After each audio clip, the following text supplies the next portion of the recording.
Continuando con este segmento, doctor Beteta, me gustaría que nos dijera, siempre continuando con esta reforma del Estado, ¿qué elementos implica la transformación o reforma de este Estado de Guatemala? Bien, hemos ya hablado muy brevemente de dos, lo que es el modelo de desarrollo, que es global, luego la reforma de toda la estructura jurídico-legal, que implica reformar integralmente la Constitución y además todas las leyes o todo el andamiaje que se deriva de la Constitución. Por ejemplo, la ley del organismo ejecutivo. La ley del organismo ejecutivo da a conocer cuál es la estructura y funcionamiento de cada una de las dependencias del Estado, ministerios, etc. Y ahí justamente es donde yo quiero señalar de que tanto en la Constitución como en la ley del organismo ejecutivo y otra serie de leyes generales y más reglamentarias, existe un centralismo exacerbado. Por ejemplo, un Ministerio de Estado. ¿Quién decide sobre los negocios del ministerio? Una persona, es el ministro. ¿Quién decide o tiene la capacidad de nombrar y remover al personal legalmente? El ministro. Actualmente, con el avance y desarrollo de la administración pública como ciencia de administrar la cosa pública, existen nuevos modelos de gestión y nuevos modelos de organización del Estado y la administración pública.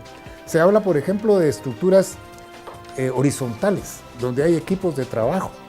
No hay, digamos, un sistema tan jerarquizado, que es lo que limita. Vean, hace poquito reforman nuevamente la ley de compras y está más entrabada. Desde el punto de vista, digo entrabada porque entrabamiento burocrático se le llama a ese proceso administrativo que tiene una serie de normas, de procedimientos, etcétera, que hace que en lugar de facilitar los procesos los entorpezca.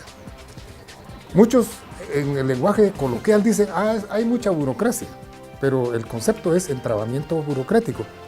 Dicho sea de paso, por burocracia, la burocracia es una categoría social que se refiere al conjunto de funcionarios y servidores, es una organización de personas. Desde el punto de vista de Max Weber, por ejemplo, ese es el concepto. No es hacer colas, burocracia, sino que es justamente una organización. Entonces, volviendo a este tipo de reformas, yo considero de que la Constitución se debe reformar, las leyes generales, empezando por la ley del organismo ejecutivo. Hace poco también estuvo en el Congreso la ley del servicio civil, pero aisladamente, y estoy seguro que tiene una serie de limitaciones. Entonces, como tenemos poco tiempo redondeando esta parte de la estructura jurídico-legal del Estado, se debe reformar la Constitución, las leyes generales y otra serie de leyes y reglamentos para que sea una reforma integral. Otro de los elementos que se considera fundamental es la estructura organizacional, por supuesto que tiene que ver con la parte jurídico-legal, y ¿será que es necesario la cantidad de ministerios, entidades descentralizadas, secretarías, autónomas, etcétera, que tiene en este momento el Estado de Guatemala para responder a la problemática económica y social y política del país? ¿O será necesario crear nuevas y suprimir otras? Ese sería el punto de análisis en lo relativo a la estructura organizacional.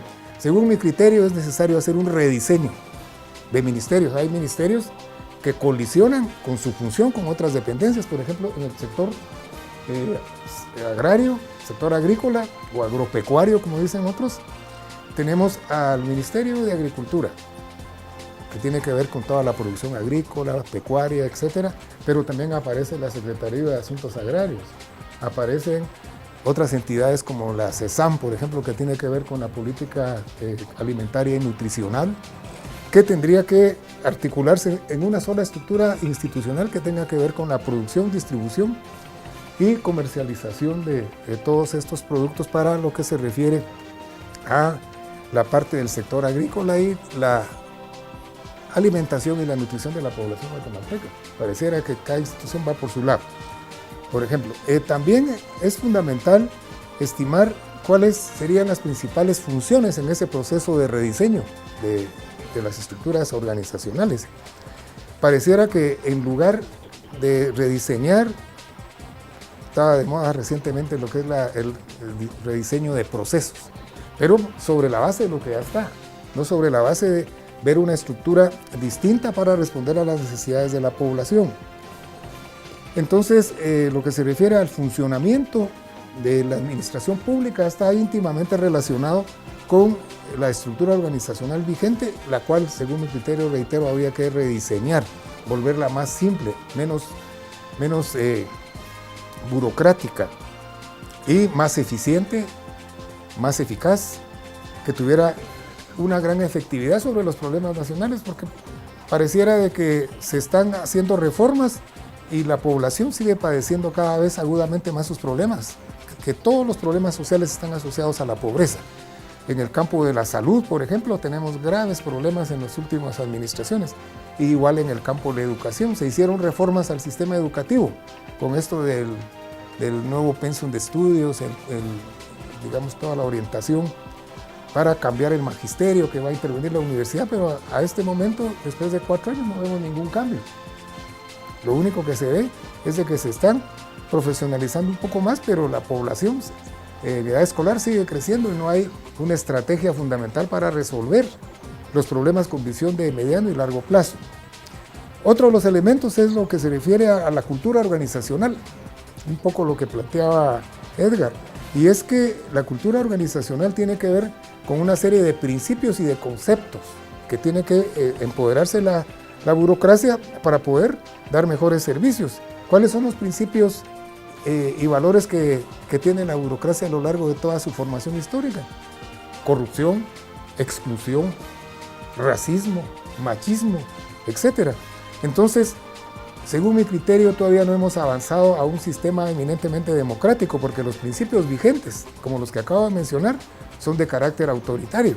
Hay alto centralismo todavía, por eso es necesario lo que yo decía de modificar toda la estructura jurídico-legal. ¿Cuál es un valor autoritario? Centralismo. Valor democrático, descentralización. Valor autoritario, exclusión. Valor democrático, inclusión. Machismo, diversidad, equidad de género, equidad étnica, son los valores de la democracia, lo que se ha estado hablando, pero se ha estado hablando básicamente en discurso. Las medidas que se tienen que tomar con esas reformas del Estado es que en efecto se pueda cambiar y transformar la cultura organizacional, no solo de la burocracia, sino que también de la población, porque las instituciones del Estado son la familia, la escuela, la iglesia, y es ese proceso de interacción con distintas organizaciones sociales. Básicamente también sobre esa base el comportamiento burocrático. Tiene que cambiar la burocracia para atender. Pareciera de que hay un tratamiento distinto según se vea cómo va vestida la persona o cómo es su color de piel. Se debiera de tener realmente servidores públicos y funcionarios públicos comprometidos con un proyecto global de país. Ya desde hace 20 años yo he escuchado eso, pero no se ve que se lleve al terreno de la práctica por parte de los partidos políticos, que son los que llegan al ejercicio del poder. Y finalmente, el otro componente que se deriva de todos estos y que tiene íntimamente relación también con el modelo de desarrollo es lo que se refiere a las políticas públicas. Las políticas públicas son las políticas que trascienden, son las políticas de Estado. Pareciera que cada gobierno solo lleva políticas de gobierno, hay cambio de gobierno, cambian las políticas, son raras las políticas que realmente logran conceptualizarse y visualizarse e implementarse como públicas. Pero de ahí creo que solo estamos atendiendo a procesos de coyuntura y que no se ve que el Estado pueda tener una visión muy objetiva de cómo resolver los grandes problemas nacionales. A ese paso creo que vamos a un desequilibrio global.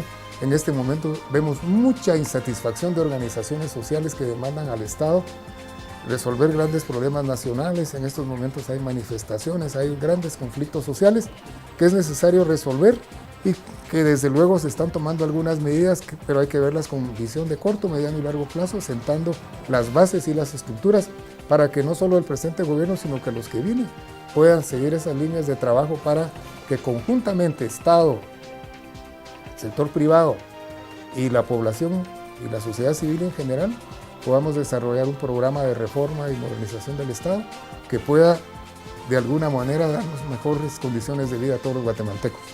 Doctor, solo acotando para enriquecer esta amplia exposición que usted nos ha dado, el tema de la modernización y transformación del Estado muchas veces la población no puede entender como que es la privatización de las instituciones que en su momento pues han sido creadas con una plataforma sólida, pero lamentablemente los malos funcionarios y un mal sistema de trabajo ha venido a debilitarlas.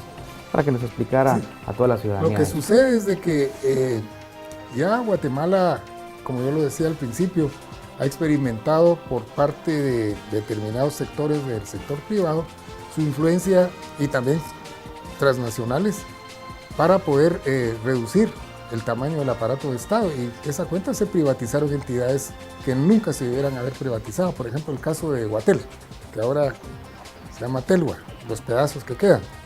Si se hubiera mantenido la Telefónica en manos del Estado, y que está bien que se hubiera abierto las puertas a competir con otras entidades como las que hay actualmente en el país, el sector público y la SAT en este momento estuviera percibiendo una cantidad de beneficios financieros, captando impuestos y por la venta de los servicios, que fuera extraordinario. Ya se imaginan ustedes de que Telua tuviera todavía telefonía móvil vendiendo y compitiendo con las otras empresas.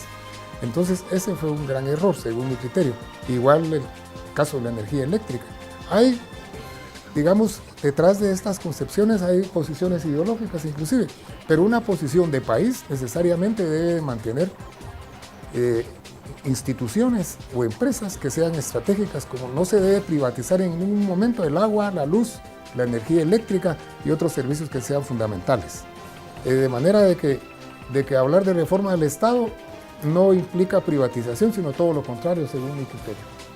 Muchas gracias, doctor. Estimado, Muchas gracias. Gracias, Luis, por tu intervención. Carlos, también. Siguiendo la temática, voy a intervenir unos minutos a manera de hacer una pequeña síntesis y una orientación, porque los guatemaltecos desean saber efectivamente a qué horizonte nos dirigimos y cuál es el futuro de los guatemaltecos. Bien, todo poder nacional de un Estado está compuesto fundamentalmente técnicamente por su población, territorio, etcétera, pero dentro de estos contenidos hay varios poderes. El poder de un país se le llama poder nacional. Hay poder, dentro de este poder nacional se divide en 3 grupos: el poder político, el poder social y el poder económico. Estos 3 deben ser equilibrados. Sin embargo, a raíz del consenso de Washington, a raíz de las privatizaciones y el neoliberalismo, hemos encontrado que muchas de las políticas estatales han sido privatizadas. Es decir, han sido trasladados los bienes y los servicios hacia una privatización con la excusa de aumentar el empleo, con la excusa de expandir las empresas, con la excusa de llegar a las áreas rurales, y efectivamente ese proceso se ha dado. Obviamente el manejo de los recursos cambia totalmente, porque no es lo mismo el perfil público que el perfil privado.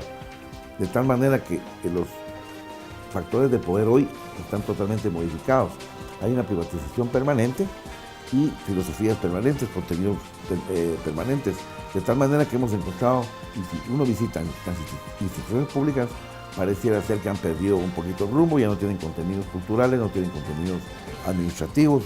Todo eso se ha ido reduciendo porque pasan a ser a un aspecto de obsolescencia, obsoleto, porque la digitalización y la tecnología ha ido modificando los procesos administrativos, de tal manera que entonces se requiere de menos personal, y esto también aumenta el desempleo de una manera fuertemente evidente, y se siente el peso administrativo está totalmente incluido.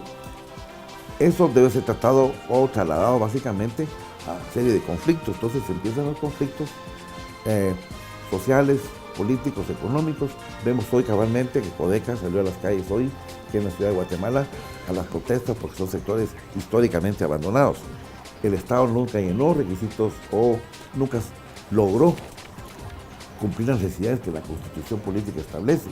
Y yo aquí, a manera de colofón, a manera de incluir una temática tan macroscópica como es esto, de que lo que realmente sufrimos los guatemaltecos en aquellos 90 para acá fue un tsunami de tipo económico que superó a los estados nacionales, superó al factor social, al factor político y fundamentalmente al factor económico, porque esto vino a globalizar la economía de la manera siguiente, de drenar recursos nacionales hacia el exterior, hacia el imperio, es una manera de empobrecer los estados, y ahí por eso que hay revoluciones en Venezuela, hay problemas en Argentina, en Brasil, Ecuador, etcétera. Vemos que la famosa globalización, en su concepto original, precavimos en aquella época de la década de los 90, que podría ser un gran periodo para América Latina. Se hicieron los correctivos, se hicieron los empoderamientos correspondientes, pero no llegamos a ese nivel porque no fue un movimiento nada más político y económico, fue un verdadero tsunami en contra de los intereses nacionales. Entonces abrimos aquí también, concluimos una buena parte, la manera de que continuemos con la parte final. Bien, entonces pues en base a lo que decía el doctor Figueredo, pues muy interesante, ¿verdad? Ese tsunami financiero que él habla a través del Consenso de Washington, considero de que va a persistir mientras no tengamos políticas públicas que realmente aborden la problemática nacional desde sus estructuras, ¿verdad? Sobre todo una transformación del buen administrador público, que ahí podría entrar mucho la ONSEC y el Instituto Nacional de la Administración Pública, como lo es el INAP, ¿verdad? Entonces, doctor Beteta, doctor Figueredo, muchas gracias por este espacio que usted muy finamente nos ha brindado, y pues esperemos encontrarnos en una próxima. Sí, muchas gracias. Gracias, igualmente. Gracias, Luis. Marito, Gracias. Bueno, vamos a la pausa.